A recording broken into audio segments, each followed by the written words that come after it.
लक्ष्मी मातेने स्वतः महाविष्णूकडून वर प्राप्त करून घेतला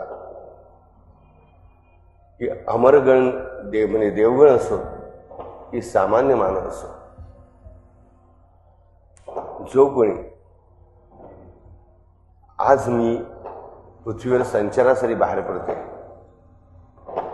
आज रात्रभर मी पृथ्वीवर संचार करणार आहे, जो कोणी आदिमातेचं स्मरण करीत, परमात्म्याचं म्हणजे सद्गुरूंचं स्मरण करीत, रात्रीचं जागरण करत असेल, रात्रीचा जागा असेल, देवाची वाट बघत, पूर्ण विश्वासाने की देव आहे, त्याला मी बोलावतो आहे ते कळत आहे आणि त्याला सगळं माहिती आहे, हा थोडा भाव जरी याच्यामध्ये असेल तर त्याला मी माझा आशीर्वाद देऊन परत येईल म्हणते.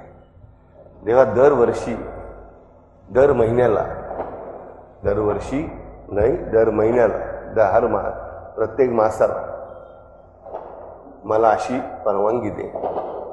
महावीर सेना प्रत्येक महिन्याला देणार नाही, वर्षातून एकदा.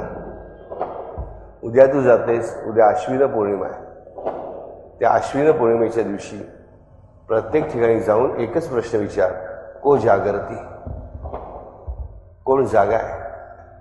जागा आहे नुसतं झोपलेला नाही तो जागा आहे असं नाही.